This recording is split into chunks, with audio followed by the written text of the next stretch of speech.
अब मैं जो दूसरा मुद्दा लेके आता हूँ कि धर्मांतरण का, अपन ने वो देखा ना कि क्या मुसलमान राजा, एक हाथ में तलवार एक हाथ में कुरान, ये हर जगह पॉपुलर किया गया।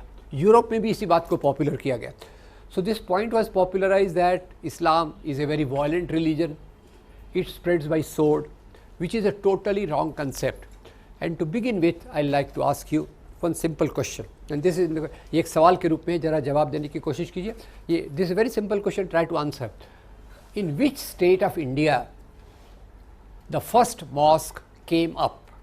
भारत के कौन से राज्य में सबसे पहली मस्जिद बनी थी? Hold on, option A Delhi, option B Bengal, option C Maharashtra, option D Kerala. Kerala. अब केरल में तो याद रखिए, केरल में कभी भी किसी मुसलमान राजा का राज्य नहीं था। तो वहाँ की चेरामन जुमा मॉस्क, चेरामन जुमा मस्जिद जो बनी, वो किसने बनाई? हिंदू राजा ने बनाई। क्यों बनाई भाई? बनाई इसलिए, बहुत सरल बात है, लॉजिकल है। मुझे लगता है कि अगर हम लॉजिक का इस्तेमाल करें तो हमारी आधी मुसीबतें दूर हो जाती है, पर ये मुसीबतें दूर नहीं होने चाहिए, इसलिए जो लॉजिक का इस्तेमाल करते हैं उन लोगों का ही मर्डर कर देते हैं। कलबुर्गी, पानसरे, दाभोलकर क्यों मर्डर किया गया? लॉजिक का इस्तेमाल कर रहे हैं। ज़्यादा लॉजिक का इस्तेमाल करना खतरनाक है। Anyway, every revolutionary thing is danger.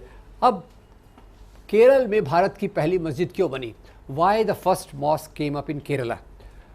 आपको पता होगा केरल का मलाबार तट, Malabar coast in Kerala, very friendly to the ships. जहाज जाते थे। अरब देशों से व्यापारी आते थे। Traders use to come from the gulf countries. वहाँ का सामान लाते थे, यहाँ के भारत के आम, केले, मसाले। याद रखिए दुनिया में दोस्तों, मेल जोल से समाज बनता है। अच्छी चीज़ें बाहर जाती हैं, बाहर की अच्छी चीज़ें यहाँ आती है। तो अरब देश के व्यापारी आते थे, यहाँ सामान अपना बेचते थे, यहाँ से सामान खरीद के ले जाते थे। राजा को टैक्स मिलता था, राजा भी खुश, लोग भी खुश, व्यापारी भी खुश। तो ये अरब व्यापारी आते रहना चाहिए, इसलिए भारत की पहली मस्जिद बनाई गई। धर्मांतरण का इसके पीछे कोई उद्देश्य नहीं था। तो the first mosque came in India because Arab traders were coming and they were having trades with the local people. It was not by any king. Number 1. Is this point clear? First mosque, why it came up, etc. Number 2.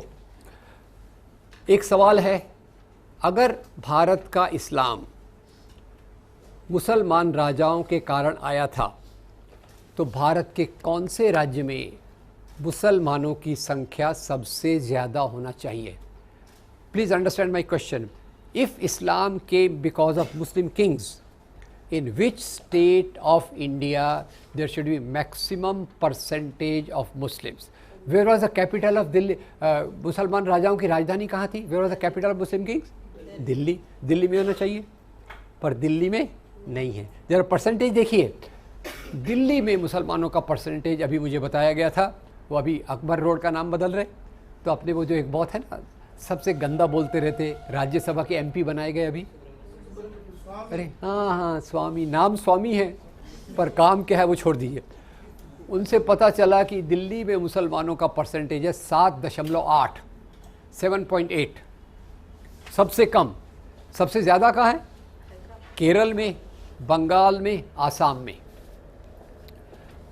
मुसलमान राजाओं की राजधानी कहाँ थी? दिल्ली में। Where was the capital of Muslim kings? Delhi. And where is the Islam maximum? In Kerala, where there was no Muslim king. In Bengal, in Assam. तो basically, kings don't spread religion. राजा लोग धर्म नहीं फैलाते। राजा लोग क्या फैलाते हैं? सत्ता। राजा लोग क्या फैलाते? धर्म कौन फैलाता है?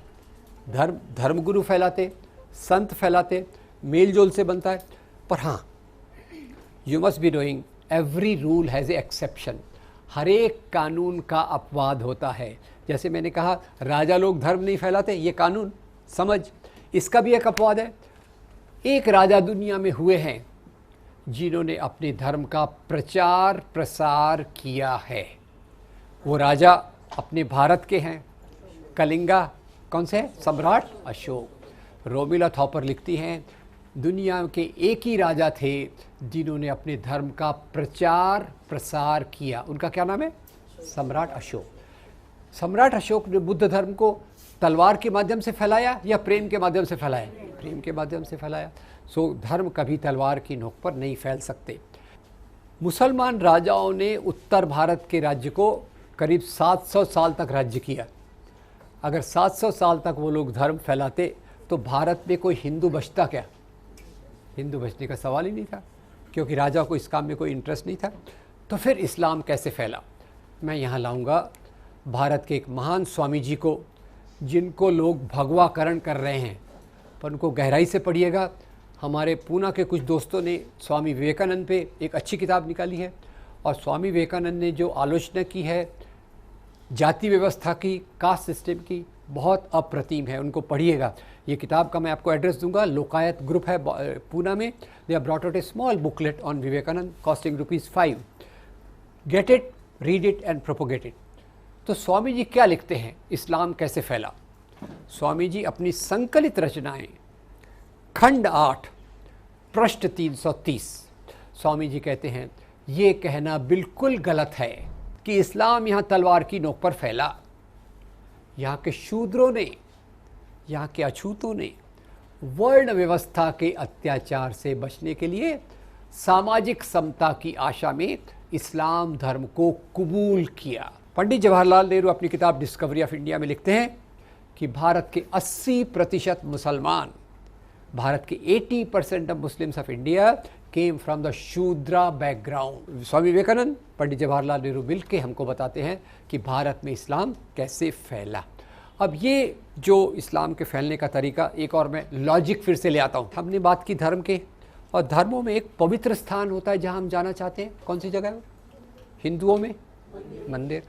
शूद्रों को हिंदू माना जाता था? यस, माना तो जाता था थ्योरेटिकली, पर क्या उनको मंदिर जाने की इजाज़त थी क्या? नहीं थी।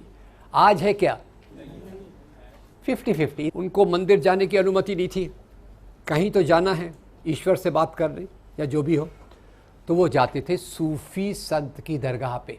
तो सूफी संतों की दरगाह पे जाने को किसी को मनाही नहीं थी, और इन सूफी संतों के प्रभाव में आकर भारत के ज़्यादातर दलितों ने इस्लाम धर्म को कबूल किया। एक भारत के महान संगीतकार हैं जिनको बहुत सारे ऑस्कर अवार्ड मिले हैं, A.R. Rahman. His original name was Dilip Kumar. तो कौन से धर्म के हो गए वो? Hindu. He was from A Hindu family. तो वो मुसलमान कैसे बने? क्या ओसामा बिन लादेन ने आके उनको बॉम्ब दिखाया था कि तू मुसलमान बन जा, नहीं तो तेरे को ख़त्म कर देंगे? गलत। उनके पिताजी को कैंसर हो गया, ये बहुत डिस्टर्ब हो गए, तो उससे बाहर जाने के लिए, निकलने के लिए वो लोगों से मिलने लग गए, और उनकी मुलाकात के दौर में वो एक सूफ़ी संत के संपर्क में, और सूफ़ी संत इन after coming in contact with the Sufi saint he felt very good, and after long interaction he decided to change his religion. So what is force? Most of the time change of religion is a internal matter. एक बहुत बड़ा धर्मांतरण हुआ था 1956 में. Many Dalits converted into another religion. Does anybody know what is that conversion? Ambedkar led conversion to Buddhism. Was it that Ambedkar was shown the sword? Was he threatened? He had felt humiliated. He felt insulted. That's why he said, I was born in this religion, but I will not die in this religion. Which Christian community is older? Indian or American? Indian. American किसने बोला? मैं punish नहीं करूँगा. Actually America बना ही बाद में. America बाद में बना और भारत का ईसाई समाज चालू होता है AD 52. AD 52 सेंट थॉमस फिर से वहीं आए मलाबार के तट पर. इस बार मैं गया था कोचीन किसी लेक्चर के लिए, तो वहाँ मुझे बताया यहाँ सेंट थॉमस आए थे वगैरह वगैरह, and he set up lot of churches. तो भारत का ईसाई समाज कितना पुराना है? कम से कम 1900 साल.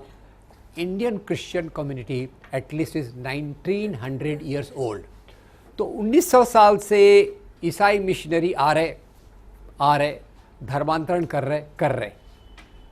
बताइए 2011 की जनसंख्या गणना के अनुसार according to the census figures of 2011 what is the percentage of Christians? आज क्या परसेंटेज है? 2.3। और क्रिश्चियन मिशनरी कितने दिनों से काम कर रहे हैं? 1900 साल से। तो बाई चांस अगर मेरा प्रमोशन हो जाए और मेरे को काम दिया जाए कि आप ईसाई मिशनरियों के काम का इवैल्यूएशन करो, अगर बाई चांस मेरा करो, मैं उनका काम का इवैल्यूएशन करने बैठा कि ईसाई मिशनरियों ने काम ठीक किया कि नहीं किया, तो मैंने ईसाई मिशनरियों को 1900 साल में 2.3 लोगों को क्रिश्चियन बनाने के लिए उनको परीक्षा में पास करना चाहिए कि फेल करना चाहिए? फेल करना। 2.3 पे तो कोई पास ही नहीं हो सकता, मिनिस्टर के बेटे की सिवा बाय द राइट। और हमारी बम्बई में एक परिवार है जो मराठी भाषा के नाम पे, हिंदू धर्म के नाम पे सबको मारता पीटता रहता है। कौन सा? राइट। तो मैं एक बार स्टडी किया, भाई ये तो मराठी भाषा का इतना गौरव, फिर हिंदू धर्म का इतना गौरव, तो इनके परिवार के बच्चे कौन से स्कूल में पढ़ना चाहिए? मराठी म्यूनसिपल स्कूल में पढ़ना चाहिए। और पढ़ते कहाँ हैं? क्रिश्चियन स्कूल में पढ़ते हैं। हिपोक्रेसी की लिमिट है। वैसे तो मराठी के नाम पे लोगों को मारपीट कर रहे हैं, हिंदू धर्म के नाम पे मारपीट कर रहे हैं, पर खुद के बच्चे कहाँ पढ़ रहे हैं? क्रिश्चियन मिशन स्कूल में। 1999 में एक पैस्टर ग्राहम स्टेन्स को उनके 2 मासूम बच्चों के साथ जलाया गया। क्या कहा गया? आरएसएस से जुड़े हुए, बजरंग दल से जुड़े हुए Dara Singh, who was associated with Bajrang Dal which is a part of RSS. क्या कहा उन्होंने कहा कि भाई ये पैस्टर स्टेन्स धर्मांतरण का काम कर रहे हैं। जलाया गया। पूरे दुनिया में एक प्रकार से खलबली मच गई। होल वर्ल्ड गॉट शेकन कि how in a place like India a pastor is being burned alive, not alone, along with his 2 innocent children, aged 7 and 11, 7 और 11 साल के बच्चों के साथ जलाया गया। तो एक कमेटी बैठी, उन्होंने कहा भैया ये हमारी जो वो कौन सी मोदी सरकार, नहीं उस समय मोदी थोड़ी थे, उस समय कौन सा प्रधानमंत्री थे?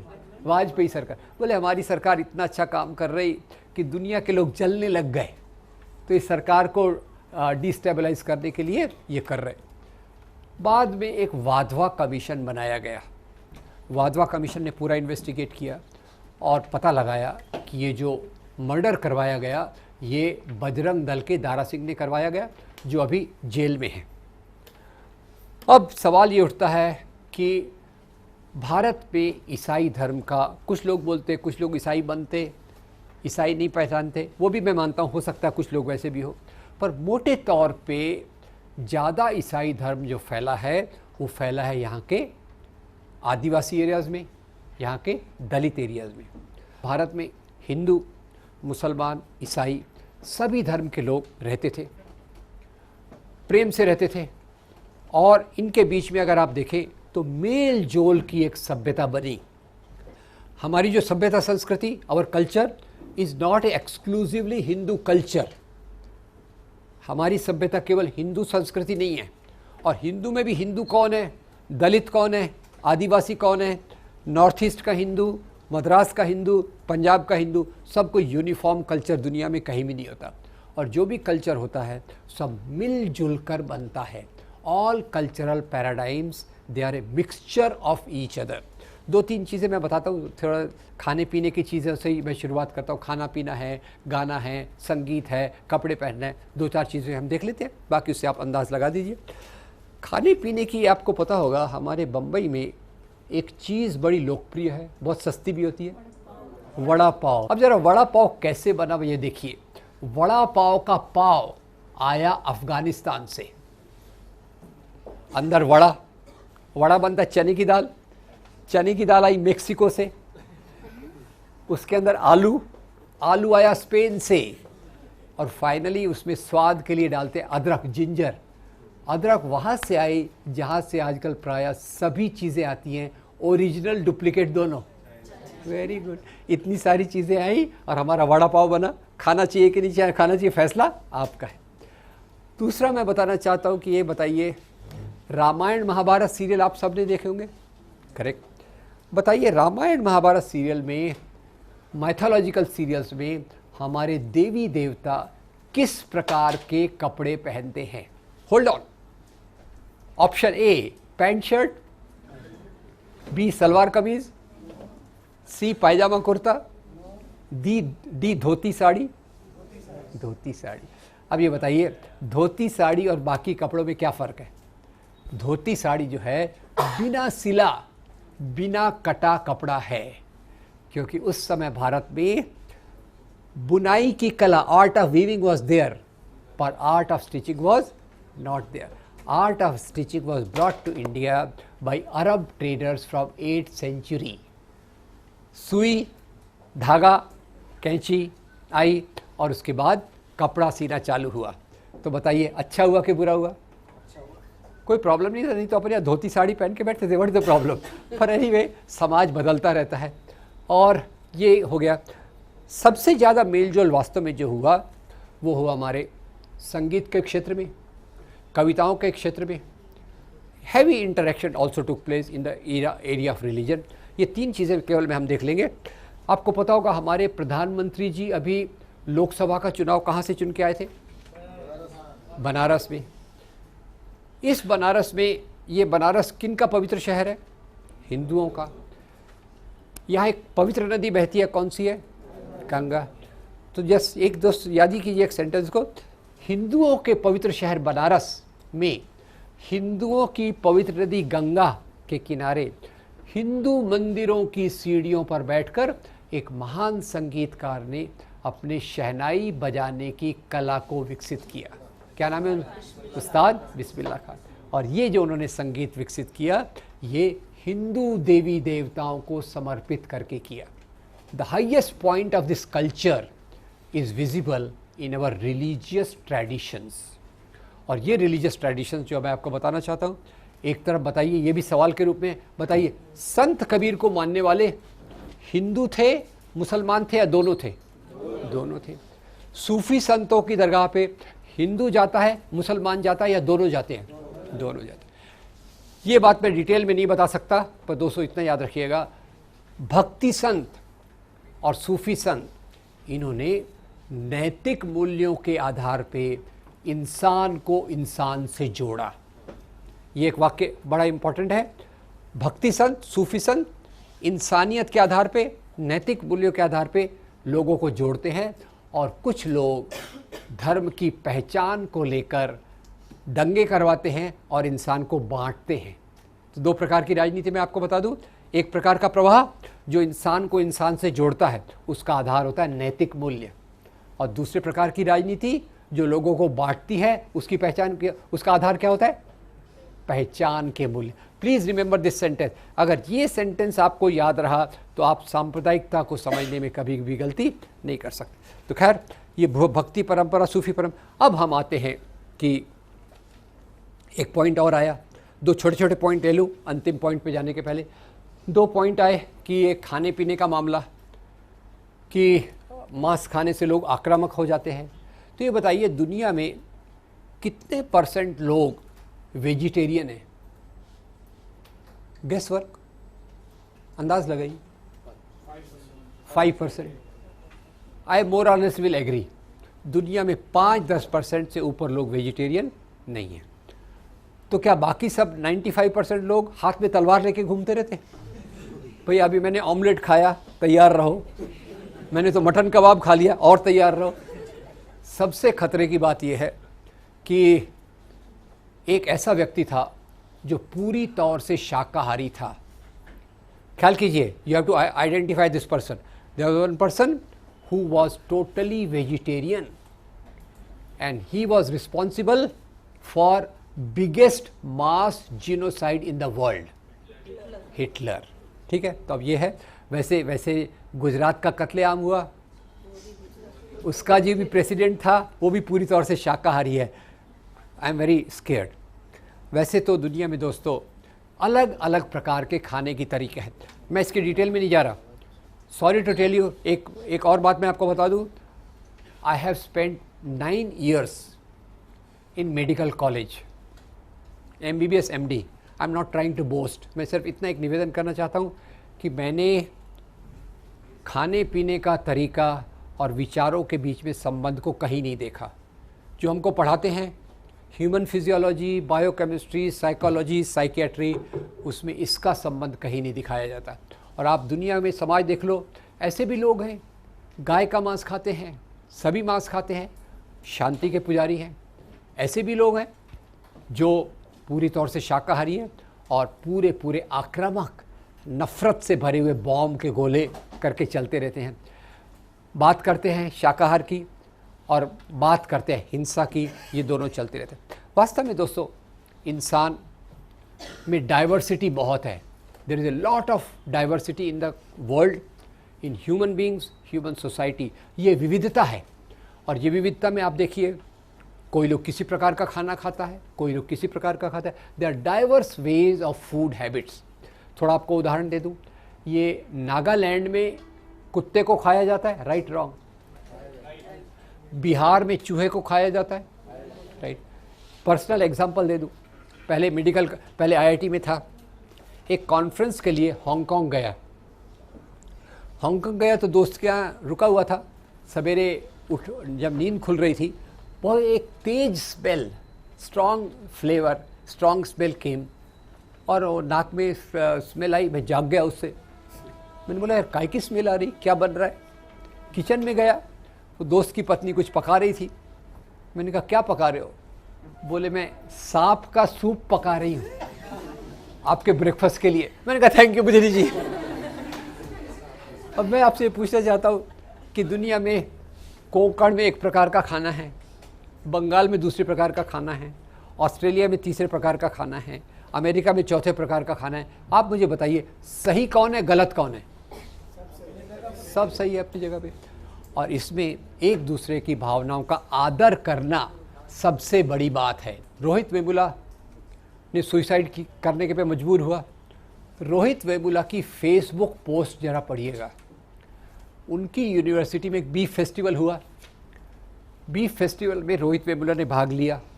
तो रोहित वेमुला लिखते हैं कि मैं बीफ फेस्टिवल में भाग लिया, इसलिए नहीं लिया कि प्राचीन काल में गाय का मांस खाया जाता था। मीन्स प्राचीन काल में खाया जाता था, नो प्रॉब्लम, पर मैंने इसलिए भाग लिया प्राचीन का ये बीफ फेस्टिवल में क्योंकि मेरे समाज के बहुत सारे लोग, many people in my community are dependent on beef as a rich source of protein.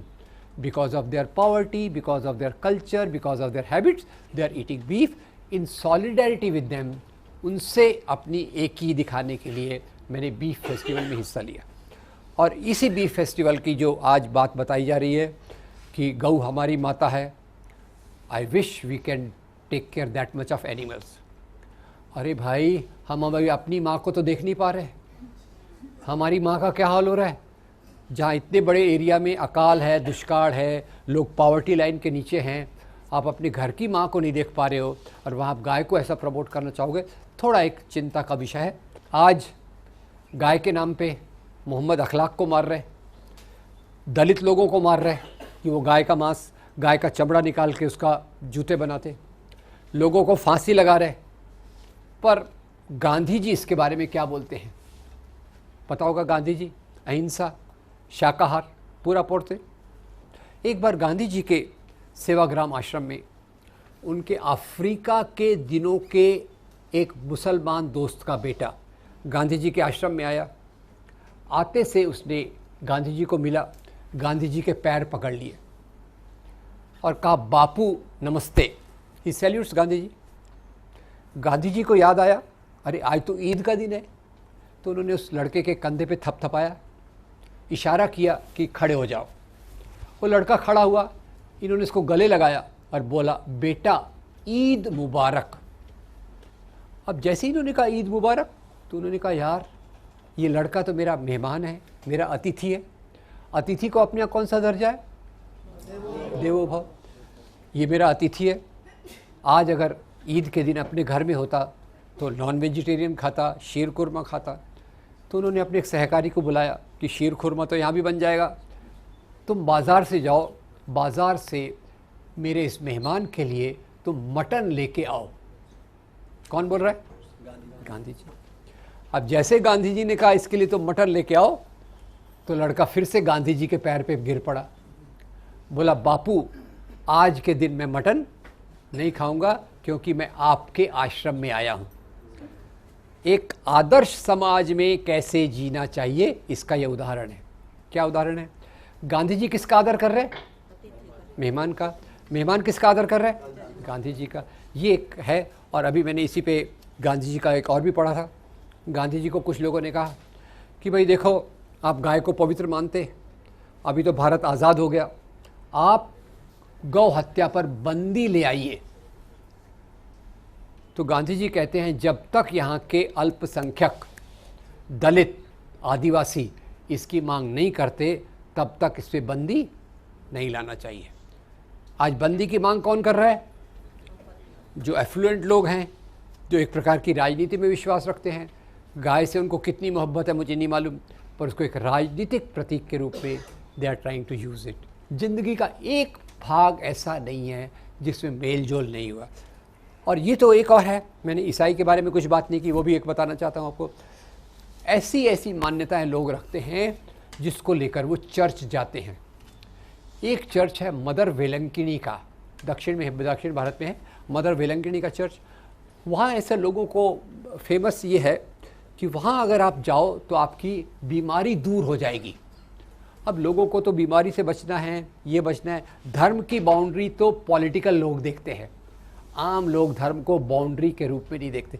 Average people do not see religion as a boundary, they see it as a meeting point. आप airport से बाहर आते हो, एक जगह लिखी रहती है मीटिंग पॉइंट, यानी दो लोग वहाँ मिलते हैं। और राजनीतिक लोग उसको एक डिवाइडिंग पॉइंट के रूप में लेके यूज़ करते हैं। तो मदर वेलंकिनी का चर्च है। हमारे बम्बई में एक माहिम चर्च है, माहिम चर्च।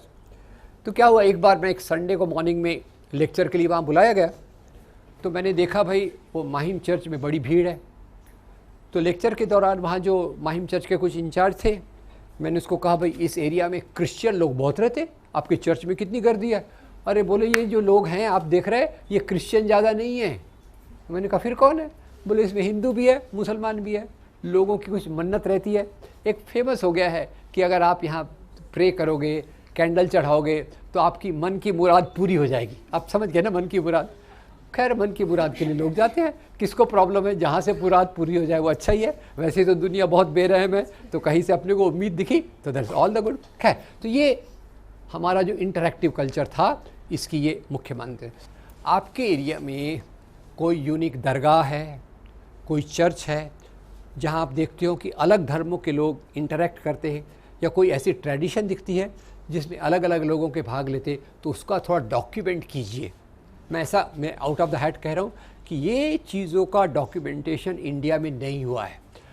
हर एक शहर में जाता हूँ, मेरा ट्रैवल बहुत होता है, मैं देखता हूँ हर एक शहर में कोई ना कोई ऐसी यूनिक प्लेस है। बोलेंगे हाँ वो एक दरगाह है वहाँ ये होता है, कोई चर्च है वहाँ ये होता है, कोई मंदिर है वहाँ तीसरी चीज़ होती है। तो हर चीज़ में एक प्लूरलिज्म, डाइवर्सिटी, विविधता that is hidden in most of the places, which I'll request my friends to document and keep it to you. Probably we can think in future what do we do out of that.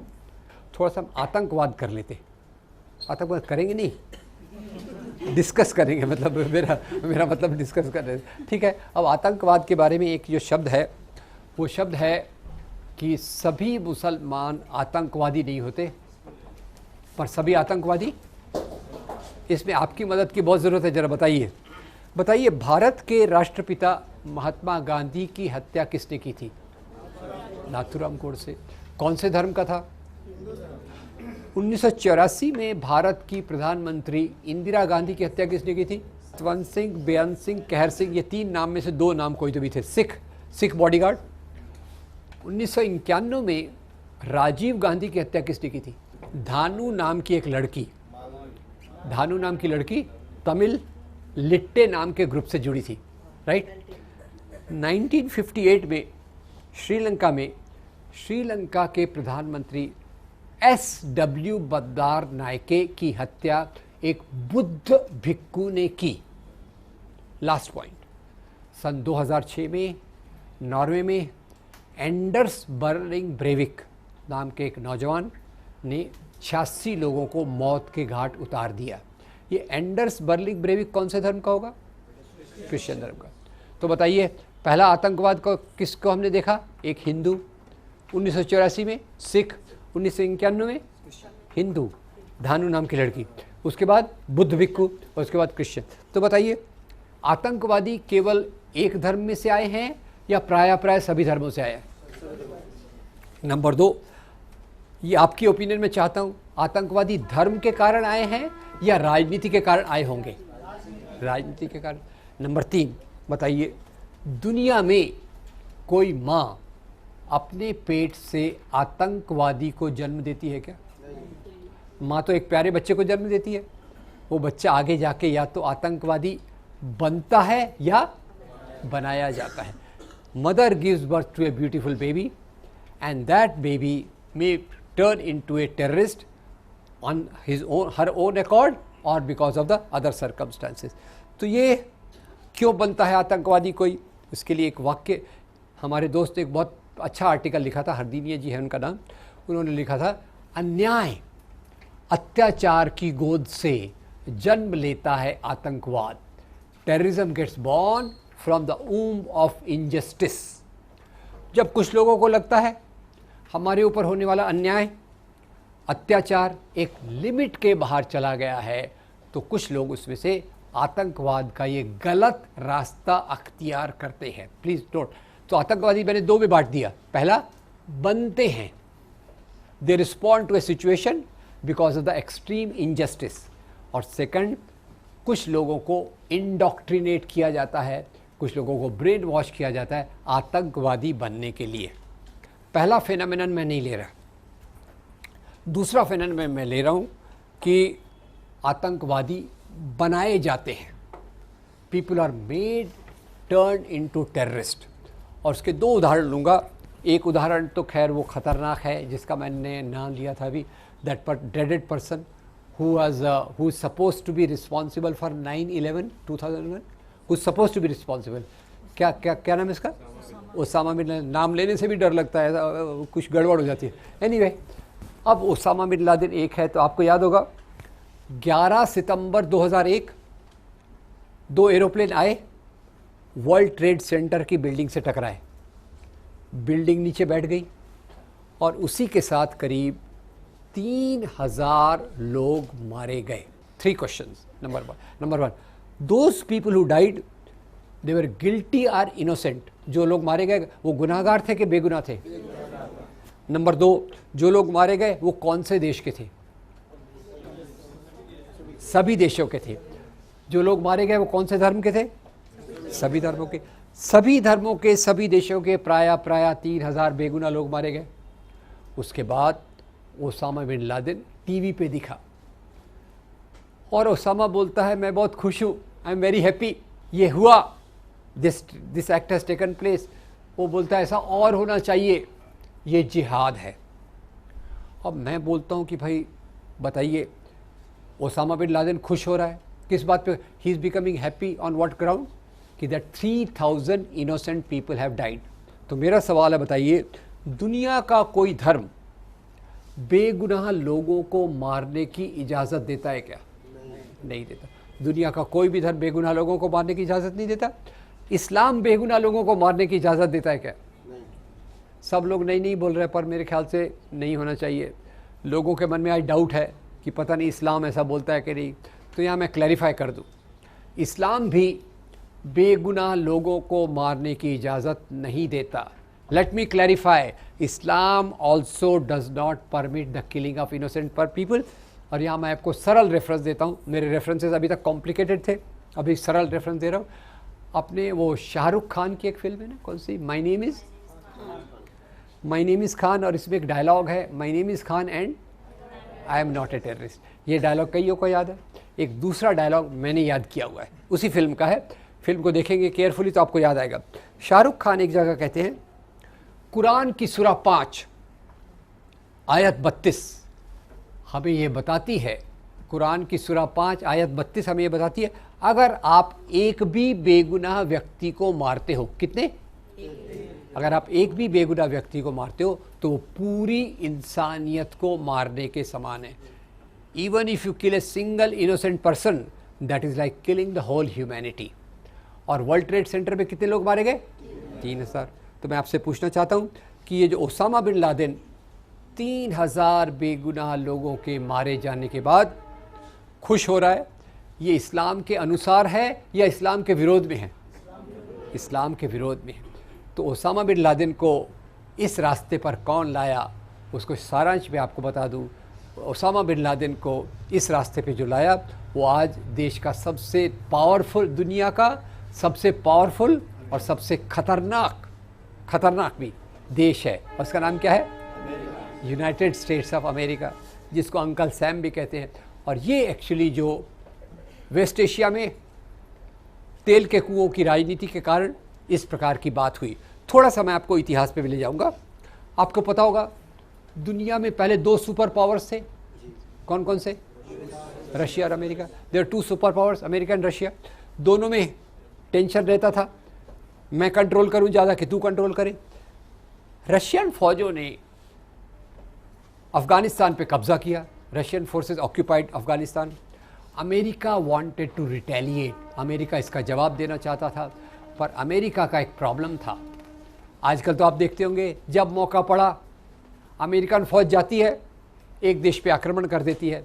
उस समय American फौज का एक problem था। Problem क्या था? America की फौज का मनोबल बहुत गिरा हुआ था। क्यों गिरा हुआ था अमेरिकन फौज का मनोबल? क्योंकि अमेरिकन फौज को वियतनाम के लोगों ने हरा दिया था। तो उन्होंने बोला भाई अब रशियन ने फौजों ने अफ़गानिस्तान पे कब्ज़ा किया है, इसका जवाब कैसे दिया जाए। तो खैर वहाँ भी बड़े तेज़ सोचने वाले धुरंधर लोग रहते हैं। एक वहाँ निक्सन थे, एक हेनरी किसिंजर थे। उन्होंने एक नया डॉक्ट्रिन निकाला, एक नया थ्योरी निकाला। They came out with the theory that in Asia we should make Muslim youth fight for our cause. यानी एजेंडा किसका है? अमेरिका का। लड़वाएंगे किसको? मुसलमान नौजवानों को। और ये मुसलमान नौजवानों को ट्रेन करने के लिए उन्होंने 3 चीज़ों को मिलाया। 3 फैक्टर्स केम इन। नंबर 1, पाकिस्तान में कुछ मदरसे, उन मदरसों में उन्होंने सऊदी अरेबिया का एक इस्लाम का वर्जन लाया जो टोटल तरीके से आक्रामक और एक ख़तरनाक तरीके की हिंसा करने की बात करता है। और तीसरा, इस सब के पीछे जो पैसा दिया वो पैसा दिया अमेरिका ने। मैंने इसको रिसर्च करके लिखा है।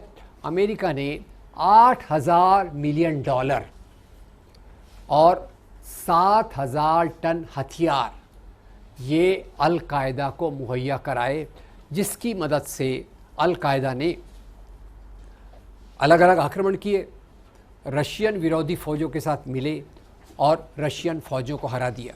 और इसमें 2 शब्दों को डिस्टॉर्ट किया गया। मुसलमान नौजवानों का ब्रेन वॉश किया गया, इस्लाम के नाम पे ब्रेन वॉश ऐसा किया गया कि देखो भाई कि जो लोग तुम्हारे विचार को नहीं मानते, पहले तो कहा गया जो लोग अल्लाह को नहीं मानते वो काफिर है। फिर कहा गया जो लोग तुम्हारे से डिसएग्री करते वो काफिर है। तो रशियंस को उन्होंने काफिर कहा। और काफिर शब्द का मतलब भी बहुत अलग अलग तरीके से देखा जाता है। काफिर शब्द का वास्तविक मतलब है सच्चाई को छुपाने वाला। ये काफिर का ओरिजिनल मतलब है। ये वर्ड कैसे आया था आपको पता होगा। मोहम्मद साहब इन्होंने जब शुरुआत की तो पुराने कबीलों से लोग मुसलमान बन रहे थे। कबीले का समाज था, कबीले के समाज से लोग इस्लाम को स्वीकार कर रहे थे। और वो जब मुसलमान बन रहे थे तो पुराने कबीले के लोग उनको पीछे से वार करते थे, छुप के वार करते थे। उनको वास्तव में काफिर कहा जाता था। I will stop here. ये वर्ड थोड़ा आप क्लियर कर लीजिए। काफिर का शब्द बहुत पॉपुलर है। शब्द ऐसा माना जाता है कि जो इस मुसलमान नहीं है वो काफिर है। ये गलत बात है। काफिर शब्द का मतलब है जो सच्चाई को छुपाए। उसको ये मदरसों ने बदल दिया कि जो लोग इस्लाम को नहीं मानते वो काफिर हैं। आजकल तो यहाँ हो गया जो मेरे प्रकार के इस्लाम को नहीं मानते मैं उनको काफिर मानूंगा। ये खतरनाक तरीका अमेरिका के ब्रेन वॉशिंग से चालू हुआ। उसके बाद कहा गया कि जो काफिर है, जैसे रशियन फौज काफिर है, काफिरों को मारना जिहाद है, ऐसा उनको ब्रेन वॉश किया गया। आपको बता दूं, जिहाद के एक्चुअली मतलब बहुत गहरा है, मतलब बहुत अच्छा है। जिहाद का वास्तविक मतलब है अपनी आत्मा की शुद्धि करना, अपने आप को अच्छे तरीके से समाज में रखना, बुराइयों के खिलाफ लड़ना, ये जिहाद का वास्तविक मतलब है। इन्होंने बता दिया कि भाई जो लोग तुम्हारे विचार को नहीं मानते वो काफिर है, काफिरों को मारना जिहाद है। और अगर तुम जिहाद करते समय मारे गए तो कहाँ जाओगे? जन्नत में जाओगे। और धर्म युद्ध करते समय मारे गए तो कहाँ जाओगे? स्वर्ग युद्ध कर ये धर्म युद्ध करते समय मारे गए तो कहाँ जाएंगे? स्वर्ग में जाएंगे। और क्रूसेड करते समय मारे गए तो हेवन में। अरे आपको अभी तो वीसा पासपोर्ट सब क्लियर बताया था, कोई स्वर्ग में जाता है, कोई जन्नत में जाता है, कोई हेवन में जाता है। पर एक बात दोस्तों, पुरुष लोगों की बात है, दिस वेल ओरिएंटेड वर्ड, स्वर्ग हो, हेवन हो या जन्नत हो, पुरुष लोगों को बड़ा आकर्षण है। परियां आ गई, कहीं हूर की परियां है, कहीं दूसरी परियां है, कहीं तीसरे प्रकार की परियां। तो ये लालच देके इन लोगों का ब्रेन वॉश किया गया, और इतना ब्रेन वॉश किया गया कि लोग तैयार रहते थे कि मैं तेरे से पहले मैं मरूंगा। क्यों मरूंगा भैया? मरूंगा तो जन्नत जाएंगे, और यहाँ क्या लाइफ है, वहाँ तो एक एक जिहादी के लिए कितनी हूर की परियां रहेगी? 72। ये ब्रेन वॉश का तरीका, अमेरिका का पैसा, और इसी के बाद ये बना मुजाहिदीन, तालिबान, अल-कायदा। बाद में अमेरिका ने आक्रमण किया इराक पे, और इराक के आक्रमण में जो वहाँ की मिलिट्री थी वो टूट गई। टूटी हुई मिलिट्री क्या करेगी? टूटी हुई मिलिट्री वापस आई, और उन्होंने अपने आप को ISIS, आजकल जो सबसे खतरनाक है ISIS, ये अल-कायदा का कंटिन्यूएशन है, उसी विचारधारा को लेकर वो ये चल रही। तो ये कैंसर की जड़ कहाँ दिखती है आपको? अमेरिका में दिखती। कैंसर की जड़ आपको दिखती है अमेरिका में, और दूसरा दिखती है तेल के कुओं की राजनीति में। इसको मैं समराइज करूंगा, आपके सवाल लेता हूं। बताइए, आज दुनिया में जो आतंकवाद चल रहा है, उससे मारे जाने वाले कौन से धर्म के लोग सबसे ज़्यादा हैं? मुस्लिम, हिंदू या क्रिश्चियन? मुस्लिम सबसे ज़्यादा मारे जा रहे, नंबर 1। नंबर 2, ये जो West Asia, Iran, Iraq, Afghanistan, वो एरिया है, उसको मैं वेस्ट एशिया कह रहा हूँ। वेस्ट एशिया में 3 चीज़ें हैं। नंबर 1, यहाँ आतंकवाद सबसे ज़्यादा है, यस नो? नंबर 2, यहाँ कौन से धर्म के लोग सबसे ज़्यादा है? मुस्लिम। नंबर 3, यहाँ कौन सा खनिज पदार्थ है सबसे ज़्यादा? तेल। तो आतंकवाद का संबंध तेल से है या मुसलमानों से है? तेल से है। और हम लोग मानते रहते मुसलमान ये होता है। एक अंतिम सवाल, अगर आतंकवाद मुसलमानों के कारण होता तो दुनिया के कौन से देश में सबसे ज़्यादा आतंकवादी होना चाहिए? इंडोनेशिया। सऊदी अरेबिया तो छोटा सा, हमारे बम्बई से भी कम है। सऊदी अरेबिया छोटा देश है, सबसे बड़ा देश है इंडोनेशिया। अगर इस्लाम के कारण आतंकवाद होता तो इंडोनेशिया की सड़कों पे क्या नज़ारा होता? 2 मुसलमान नौजवान चल रहे, पहला मुसलमान नौजवान दूसरे को पूछता है, हेलो तूने कितनों को मारा? तो पहले वाला वापस जवाब में पूछता है, तेरे पास लेटेस्ट हथियार कौन सा है? पर ऐसा इंडोनेशिया में नहीं होता, ऐसा तेल के कुओं के एरिया में होता है। और अंत में अभी साध्वी जी का प्रकरण चल रहा है। 2 व्हीकल्स की कहानी, एक साध्वी की मोटरसाइकिल और एक रुबीना मेमन की कार। रुबीना मेमन वो बम्बई के ब्लास्ट में, और याकूब मेमन जो उसने थोड़ा हेल्प किया था, उसकी बीवी, जिसकी कार को एक्सप्लोजिव ले जाने के लिए यूज़ किया गया, वो आज जेल में है। उसको कार चलाना नहीं आता, हेलो, उसको कार चलाना नहीं आता, और वो एक्सप्लोजिव लेके वो गई नहीं थी, और वो जेल में है। और दूसरी अपनी साध्वी जी मोटरसाइकिल चलाती थी, यूज़ करती थी, उनको छोड़ने की तैयारी चल रही है। रुबीना मेनन को लाइफ इम्प्रिजनमेंट है, इसको छोड़ने की बात चल रही है। और यहाँ आप लोग एक सर्च कीजिएगा स्वामी असीमानंद तहलका कन्फेशन। स्वामी जी पकड़े गए, और जब वो पकड़े गए, उनके पकड़े जाने के बाद वो जेल में थे, हैदराबाद के आसपास कहीं। तो जेल में क्या हुआ, ये बड़ा रोचक कहानी है। जेल में एक नौजवान था, मुसलमान नौजवान, उसका नाम था कलीम। अब कलीम जब था तो कलीम ने देखा भाई स्वामी जी तो बड़े पवित्र इंसान दिख रहे। अब दिखने में और सच्चाई में फ़र्क होता है ना। तो वो उनकी सेवा करने लग गया, चाय लाना, ये करना वगैरह वगैरह। तो स्वामी जी इस पर बहुत खुश हो गए। एक दिन स्वामी जी ने उसको पूछा, बेटा कलीम तू जेल में कैसे? तो कलीम बोलता है, स्वामी जी आपको क्या बताऊँ, मैं छोटा मोटा चोर हूँ, जेल में आना जाना चलता रहता है। पर स्वामी जी 6 महीने पहले मक्का मस्जिद के ब्लास्ट के कारण मुझे पकड़ा गया था। शाम हो गई, कलीम चला गया, स्वामी जी का इंसानियत जाग गई। वो बोले यार मक्का मस्जिद का ब्लास्ट तो अपन ने करवाया, पकड़ा गया कलीम। उन्होंने मैजिस्ट्रेट को बुलाया और पूरा स्टेटमेंट दे दिया। संकट मोचन के ब्लास्ट के बाद हमने डिसाइड किया कि बॉम्ब का जवाब बॉम्ब से देंगे। ट्रेनिंग सेंटर बनाए और वो सब जगह पे हैदराबाद, मक्का मस्जिद, अजमेर, समझौता एक्सप्रेस, मालेगांव ब्लास्ट करवाए। इसका पूरा कन्फेशन मैंने एक बुक में भी दिया है, तहलका की वेबसाइट पे भी आपको मिल जाएगा। तो ये दोस्तों आतंकवाद की कहानी है। आतंकवाद का धर्म के नैतिक मूल्यों से कोई लेना देना नहीं है। ये एक राजनीति का अभिव्यक्ति है, this expression of politics. On one side the politics of oil, on the other side politics of Hindu nationalism. These are the two things because of which terrorism is going on today. अगर ये point आपको समझ गया तो आपको पूरी सांप्रदायिक राजनीति की जड़ समझ जाएगी। तो अंग्रेज़ों के आने के कारण एक हुआ मॉडर्न इंडस्ट्री, आधुनिक उद्योग धंधे आए। नंबर 2, उसी के साथ मॉडर्न एजुकेशन आया। और इन परिवर्तनों के कारण 3 नए वर्ग अस्तित्व में आए। ये 3 नए वर्ग कौन से थे? नंबर 1, व्यापारी उद्योगपति वर्ग, जिन्होंने यहाँ की इंडस्ट्री की स्थापना की। उनके उदाहरण टाटा, बिरला, बजाज, सिंघानिया, डालमिया। इन्होंने फैक्ट्रियाँ डाली। फैक्ट्रियों पे काम कौन करेगा? मजदूर वर्ग। तो दूसरा वर्ग आया मजदूर वर्ग। और तीसरा वर्ग जो ऊपर आया, समाज की गोद से जो नया वर्ग निकला, वो था आधुनिक शिक्षित वर्ग, मॉडर्न एजुकेटेड क्लासेस। तो आप दोहरा सकते हैं, 3 नए वर्ग कौन से बने? पहला व्यापारी उद्योगपति, दूसरा मजदूर वर्ग, तीसरा शिक्षित वर्ग। ये नए वर्ग जब इतिहास में आए, पुराने वर्ग खत्म नहीं हुए। भारत का दुर्भाग्य ये है कि नए वर्ग, नई व्यवस्था, नए विचार आए और पुराने वर्ग, पुरानी व्यवस्था, पुराने विचार चलते रहे। ये पुराने वर्ग कौन से थे?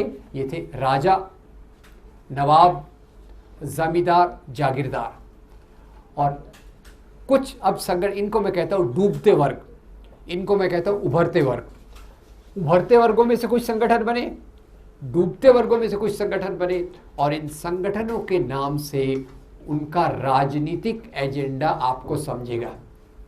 यही मैं बताने की कोशिश करूंगा। तो उभरते वर्गों में से जो संगठन आए उनको जरा पहचानिए, उनके नाम के पैटर्न को देखिए और ये संगठन को आप पहचानिए। पहला संगठन जो इधर से आता है उनका नाम है सरदार भगत सिंह। उनके संगठन का नाम किसी को याद है? हाँ जी, आज़ाद हिंद तो सुभाष चंद्र बोस की थी। इनके भगत सिंह के संगठन का नाम था नौजवान भारत सभा। एक बार दोहरा देंगे? दूसरे व्यक्ति इधर से आए, उनका नाम है डॉक्टर भीमराव बाबा साहब अम्बेडकर। अम्बेडकर के संगठन का नाम किसी को पता है? Republican party of India. और तीसरा संगठन जो आया उसके लिए मैं 4 लोगों के नाम ले रहा हूँ। Number 1 Maulana Abul Kalam Azad, number 2 Annie Besant, number 3 सरदार बलदेव सिंह और नंबर 4 मोहनदास करमचंद गांधी। कोई इनके संगठन को पहचान सकता है? कांग्रेस। पूरा नाम क्या था हिंदी में? भारतीय राष्ट्रीय कांग्रेस। ये नाम मैं दोहरा रहा हूँ, इनके नाम के पैटर्न को देखिए।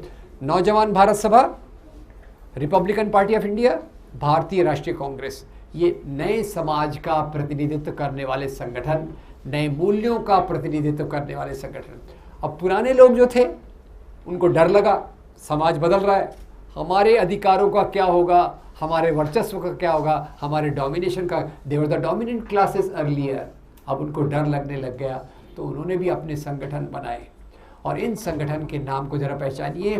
पहले व्यक्ति का नाम है मोहम्मद अली जिन्ना। पार्टी का नाम किसी को याद है? मुस्लिम लीग, वेरी गुड। दूसरे व्यक्ति हैं विनायक दामोदर सावरकर। 1923 के 21 में अंग्रेज़ों की जेल से छोड़कर आए और उन्होंने एक पार्टी ज्वाइन की। उस पार्टी का नाम था हिंदू महासभा। हिंदू महासभा ने हिंदुत्व की राजनीति को सामने रखा, हिंदू राष्ट्र का उद्देश्य सामने रखा। हिंदुत्व की राजनीति हिंदू राष्ट्र के उद्देश्य को लेकर एक संगठन बना 1925 में। ये जरा पहचानिए, आरएसएस। मैं आपको नहीं तो हिंट देने वाला था कि पहले वो हाफ पैंट पहनते थे, अभी फुल पैंट पहनने वाले हैं। राष्ट्रीय स्वयं सेवक संघ। आरएसएस को कौन सा राष्ट्र चाहिए? क्रिश्चियन राष्ट्र, मुस्लिम राष्ट्र, लोकतांत्रिक राष्ट्र या हिंदू राष्ट्र? हिंदू राष्ट्र। तो इधर के जरा नाम देखिए, मुस्लिम लीग, हिंदू महासभा, हिंदू राष्ट्र के लिए आरएसएस। इधर के नाम देखिए, नौजवान भारत सभा, रिपब्लिकन पार्टी ऑफ इंडिया, भारतीय राष्ट्रीय कांग्रेस। बताइए इन दोनों में क्या फर्क है? एक धर्म के नाम पे राजनीति कौन करते हैं? इनको मैं कहूँगा डूबते हुए वर्ग। और ये राजनीति जो कर रहे हैं, ये धर्मनिरपेक्ष लोकतांत्रिक भारत की बात कर रहे हैं। तो दोस्तों, दुनिया में जहाँ भी इंडस्ट्रियलाइजेशन हुआ है, वहाँ पुराने वर्गों को, पुरानी विचारधारा को, सामंतवादियों को, जमींदारों को, राजाओं को इतिहास के पटल से हटा दिया गया था। भारत में क्या हुआ?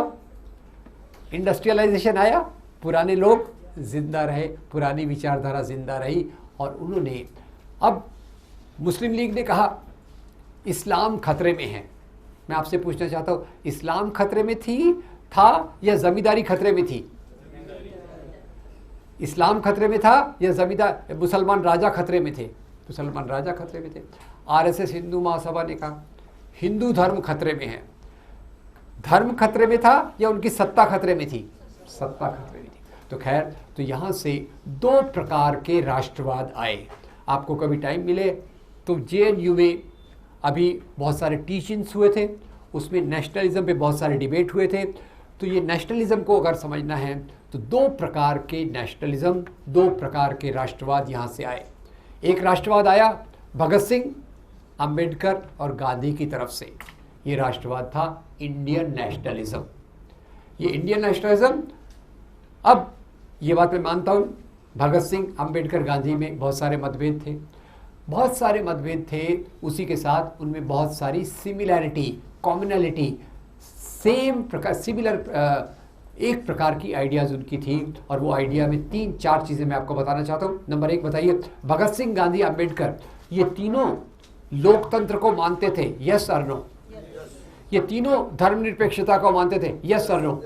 ये तीनों स्वतंत्रता, समता, बंधुता को मानते थे, यस। अब ऊपर से लगता है मुस्लिम लीग, हिंदू महासभा, आरएसएस जैसे एक दूसरे के खून के प्यासे हैं। यानी मुस्लिम एक तरफ है, हिंदू एक तरफ, ऐसा लगता है। पर मेरा विश्वास कीजिए, ये प्रकार के धर्म के नाम के राष्ट्रवादी ये वास्तव में चोर चोर मौसेरे भाई होते हैं।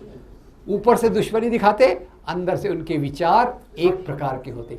और वो विचार होते हैं सामंतवादी फ्यूडल वैल्यूज़ को आज की भाषा में रखना। और यही तो इधर से उभरते वर्गों के बीच में से आया इंडियन नेशनलिज्म, भारतीय राष्ट्रवाद। इन्होंने कहा भारत एक बनता हुआ राष्ट्र है। इसको दोहराइए, भारत क्या है? यानी हम बन रहे हैं, हम रेडीमेड नहीं हैं। अब इन्होंने कहा भारत एक बनता राष्ट्र है, तो मुस्लिम लीग ने कहा ये बनता को हम नहीं मानते, हम तो ऑलरेडी एक रेडीमेड राष्ट्र है 1100 साल से। जब से मोहम्मद बिन कासिम ने सिंध पे आक्रमण किया, एक मुस्लिम बादशाहत आई, तब से हम एक मुस्लिम राष्ट्र हैं। तो आप बताइए, राजाशाही और राष्ट्र में फ़र्क होता है कि नहीं? होता है। पर मुस्लिम लीग अपनी पहचान किससे ले रही है? एक राजा से ले रही है। राजाशाही में नागरिकता होती है क्या? वोट डाल रहे, चुन रहे, आलोचना कर रहे। राजाशाही में होता है? नहीं होता। Main thing which we have to remember is this, there is a fundamental difference between kingdoms and the modern nation state. अब खैर मुस्लिम लीग ने कहा हम 1100 साल से एक मुस्लिम राष्ट्र हैं। उन्होंने अपनी पहचान और मूल्य एक मुसलमान राजा से लिए। बात कौन सा है? कृषि समाज। कृषि समाज के साथ ही मनुष्य एक जगह पे रहना चालू करता है और राजाशाही की शुरुआत होती है। और राष्ट्रवाद की शुरुआत जो होती है वो 17वीं 18वीं शताब्दी से होती है। भारत में राष्ट्रवाद की शुरुआत अंग्रेज़ों के आने के बाद होती है। अब मोटे तौर पे मैं कहूँ कि आरएसएस की भाषा को समझना बड़ा मुश्किल है, फिर भी इतना मैं कहना चाहता हूँ, भगत सिंह, गांधी, आम्बेडकर अपने मतभेदों के बावजूद स्वतंत्रता, समानता, बंधुता के मूल्यों में विश्वास रखते हैं। और जो पुराने वर्गों के लोग हैं, मुस्लिम लीग, हिंदू महासभा, आरएसएस, ये अपनी पहचान राजाशाही के मूल्य से लेते हैं। पहले वास्तव में देखिए, काशी के राजा और ढाका के नवाब, इन्होंने मिलकर एक बनाया था United India Patriotic Association. I am not going to details of that. इसी में से एक जगह निकली मुस्लिम लीग, एक जगह निकली हिंदू महासभा, क्योंकि दोनों लोग राजा टाइप के लोग थे, दोनों लोग जमींदार टाइप के लोग थे, और उनके जो विचार थे वो थे जन्मजात ऊंच नीच। और ये जन्मजात ऊंच नीच, इसको मैं दो प्रकार से बताने की कोशिश करूंगा। सामंती समाज में, फ्यूडल सोसाइटी में, जमींदारी सोसाइटी में दो प्रकार की ऊंच नीच रहती है। एक ऊंच नीच एक प्रजा की और राजा की। जब प्रजा राजा के सामने जाती है तो वो सीधे नहीं जा सकती, सीधे खड़े होकर नहीं जा सकती, उसको कैसे जाना पड़ता है? झुक के जाना पड़ता है। वो राजा को अपनी पीठ नहीं दिखा सकती, उसको रिवर्स गियर में वापस आना पड़ता है। तो ये प्रजा। और दूसरी, एक भारत के संदर्भ में बात करूं तो एक थी जाति व्यवस्था। जाति व्यवस्था के बारे में पता नहीं आपकी चर्चा हुई है कि नहीं, पर एक देखिएगा, अंबेडकर जी ने इस जाति व्यवस्था को बहुत सुंदरता से बताया है। अंबेडकर क्या कहते हैं? भारत की जाति व्यवस्था जो है एक 4 मंजिला समाज के तरीका है। 4 मंजिला समाज। ये 4 मंजिले आपको पता होगा, ब्राह्मण, क्षत्रिय, वैश्य, शूद्र। कुछ लोग कहते हैं कि ये बिल्डिंग, ये इमारत बड़ी अच्छी है, पर इस बिल्डिंग में एक प्रॉब्लम है। प्रॉब्लम क्या है? इस बिल्डिंग में सीढ़ियाँ नहीं है।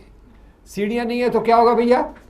ऊपर वाले को तो नीचे आना नहीं है, नीचे वाला ऊपर जा नहीं सकेगा। ये जाति व्यवस्था। और दूसरी व्यवस्था पुरुष और स्त्री के बीच में। तो ये व्यवस्था को जिंदा रखने के लिए एक तरफ मुस्लिम लीग आती है, एक तरफ हिंदू महासभा आरएसएस आती है, और ये प्राचीन काल के गुणगान करते रहते हैं। प्राचीन काल वेरी गुड, कुछ प्रॉब्लम नहीं था, सब मज़े में थे। तो खैर आरएसएस ने अपनी जो स्थापना की 1925 में बनी, और इसने लोकतंत्र को रिजेक्ट करके प्राचीन मूल्यों के आधार पे समाज को चलाने की बात की। इसने स्वयंसेवक बनाए। ये स्वयंसेवकों में से प्रचारक बनते हैं। और आरएसएस ने काम करने का तरीका 2 प्रकार से रखा कि ये संगठन बनेंगे, जैसे पहला संगठन उनका बना औरतों के लिए। अब यहाँ मैं थोड़ा औरत और पुरुष की बात कर लेता हूँ। बताइए, आरएसएस में, आरएसएस का फुल फॉर्म क्या है? अब जरा आपको व्याकरण का सवाल पूछता हूँ, ये पुल्लिंग शब्द है कि स्त्रीलिंग शब्द है? पुल्लिंग है। तो इसमें औरतें हो सकती हैं क्या? नहीं हो सकती। औरतें नहीं है उसमें, आरएसएस में औरतें नहीं हैं। दुनिया के चंद संगठन हैं जिनमें औरतें नहीं होती। एक तालिबान है, दूसरा आरएसएस है, तीसरा आईएसआईएस भी है, राइट? बुरा मत मानिएगा, उसमें औरतें नहीं जा सकती। तो औरतों के लिए, औरतों से काम कैसे निकाला जाए, तो उसके लिए एक और संगठन बना। उस संगठन का नाम है राष्ट्र सेविका समिति। क्या नाम है? पुरुषों के संगठन का नाम क्या है? राष्ट्रीय स्वयं सेवक संघ। स्त्रियों के संगठन का नाम क्या है? राष्ट्र सेविका समिति। स्त्रियों के संगठन से कुछ गायब हो गया। स्वयं। स्वयं यानी क्या? मेरा अस्तित्व। याद रखिए दोस्तों, हर एक पुरुष प्रधान विचारधारा के अनुसार, हर एक पुरुष प्रधान विचारधारा के अनुसार स्त्रियों के स्वयं को पुरुष के जेब में माना जाता है। और शायद इसीलिए पुरुषों के कमीज में जेब बने होते हैं, ये मुझे पता नहीं है, इस पर कोई रिसर्च हुआ नहीं है, राइट? अब ये बात जो राष्ट्र सेविका समिति के रूप में आई, बाद में एबीवीपी बना, मजदूर संघ बना और बहुत सारे संगठन इन्होंने बने। और आज जो हम राजनीति देख रहे हैं वो मैंने इस छोटी सी किताब में उसका वर्णन किया है। आपने देखा होगा रोहित वेमुला के साथ क्या हुआ, आपने देखा होगा कन्हैया कुमार के साथ क्या हुआ। मुझे बहुत खुशी है कि आज आप कन्हैया कुमार को सुनेंगे और मैं खुद बहुत प्रभावित हूँ जिस प्रकार से हमारे नौजवान साथी हमें एक नई दिशा देने की कोशिश कर रहे हैं। मुझे विरोध किसी धर्म से नहीं है, मुझे विरोध है धर्म के नाम की राजनीति से। धर्म और धर्मनिरपेक्षता में अंतर्विरोध नहीं है, अंतर्विरोध है तो धर्म के नाम की राजनीति में और धर्म के नाम के मूल्यों में, ये अंतर्विरोध है। तो दोस्तों, मैं हिंदू धर्म के खिलाफ नहीं हूँ, इस्लाम के खिलाफ नहीं हूँ, पर मैं तालिबान के खिलाफ हूँ, ISIS के खिलाफ हूँ, पाकिस्तान में बांग्लादेश में इस्लाम के नाम पे चलने वाली राजनीति के खिलाफ हूँ, और भारत में हिंदू धर्म के नाम पे चलने वाली इस खतरनाक राजनीति के मैं खिलाफ हूँ। तो आप चर्चा कीजिए। बहुत दूर जाना है हमें, दूर जाना इसलिए बराबर मन में सवाल उठता रहता है, इतने सालों से हम लोग काम कर रहे हैं, मामला बढ़ क्यों नहीं रहा? मामला बढ़ इसलिए नहीं रहा कि ये हमारा जो काम है एक आंदोलन का स्वरूप नहीं ले रहा। गांधी जी की सबसे बड़ी बात क्या थी? वो हर एक चीज़ को एक आंदोलन का रूप देते थे। आज ज़रूरत है एक धर्मनिरपेक्ष आंदोलन की, धर्मनिरपेक्ष आंदोलन की जो दलितों के अधिकार, महिलाओं के अधिकार, आदिवासियों के अधिकार, मजदूरों के अधिकारों को लेकर, अल्पसंख्यकों की सुरक्षा को बात लेकर आगे चले। और इस प्रकार के आंदोलन के आधार पे ही हम भारत के लोकतंत्र को बचा सकते हैं। आज झगड़ा हिंदू मुसलमान का ऊपर से दिखता है, जो वास्तविक झगड़ा है वो एक तरफ से भारतीय संविधान को बचाने का और दूसरी तरफ से मनुस्मृति के मूल्यों को उस पर लादने की कोशिश है। मनुस्मृति के मूल्यों को चालाकी से आधुनिक रूप में, परंपरा के रूप में बता के हमको बताया जाता है कि हमारे धर्म का मामला है और उसी आधार पे एक राजनीति की जाती है। अपील यह है दोस्तों, आज वक्त बहुत कठिन है, कठिन वक्त है भारतीय संविधान के मूल्यों के लिए, कठिन वक्त है भारत की एकता और अखंडता के लिए। इस एकता के लिए हमको सामने आना है और जो मूल्य हमारे भारतीय संविधान में है उनको ले जाने के लिए कोशिश करना है। भारतीय संविधान ने सामाजिक परिवर्तन की बात को महत्व दिया, इसलिए आप देखेंगे आज़ादी के आंदोलन में ज्योतिराव फुले दलितों के लिए सामने आते हैं, सावित्रीबाई फुले अपनी सहेली फातिमा शेख के साथ मिलकर लड़कियों के लिए स्कूल खोलते हैं। और ये हमारे सामाजिक परिवर्तन का भाग आज़ादी के आंदोलन के समांतर चलता है। और जो धर्म के नाम की राजनीति वाले थे, जो राजा नवाबों से आए थे, उन्होंने इन चीज़ों पे ख्याल नहीं दिया, पर आज वो सबसे ज़्यादा घुसपैठ करने की कोशिश कर रहे हैं दलितों के बीच में, औरतों के बीच में, और एक हिंदू राष्ट्रवाद के नाम पर। वो उसको हिंदू राष्ट्रवाद नहीं बोलते आजकल, वो बोलते राष्ट्रवाद। पर राष्ट्र, याद रखिएगा, उनका राष्ट्रवाद है हिंदू राष्ट्रवाद। मेरा भी राष्ट्रवाद है, पर मेरा राष्ट्रवाद है भारतीय राष्ट्रवाद। मेरा राष्ट्रवाद है भगत सिंह का, गांधी का और अंबेडकर का मिला जुला राष्ट्रवाद। ये हमारा राष्ट्रवाद होना चाहिए। तो उसके लिए मैं आपसे अपील करूंगा कि आप, सांप्रदायिक राजनीति जो बढ़ती है उसका आधार होता है नफरत। नफरत कैसे होती है? नफरत बनती है सोशल कॉमन सेंस, सामान्य सामाजिक सोच। तो सबसे पहले होता है सामान्य सामाजिक सोच, उसके आधार पे नफरत फैलाई जाती है, और नफरत फैलाई जो होती है उसके कारण हिंसा संभव होती है। एक सवाल आपसे पूछता, बताइए, सांप्रदायिक दंगे होते हैं या करवाए जाते हैं? करवाए जाते हैं। और सांप्रदायिक दंगे तभी करवा सकते हैं जब समाज में नफरत हो। और ये अभी बहुत सारे रिसर्च लोगों ने क्लियर कर दिया है, जहाँ भी सांप्रदायिक दंगे होते हैं वहाँ भाजपा राजनीतिक तरीके से पावरफुल हो जाती है। और हर एक बड़ी जो घटना हुई, बम्बई का दंगा, गुजरात का दंगा, कत्लेआम जो भी ये हुए, उसके बाद भाजपा की ताकत में इंक्रीज हुई, वृद्धि हुई। तो आज नौजवान साथियों और बाकी दोस्तों, हमारा एक कर्तव्य है कि समाज में ये जो नफरत आई है, जो गलत सामान्य सामाजिक सोच आए है, उसका विरोध करना ज़रूरी है।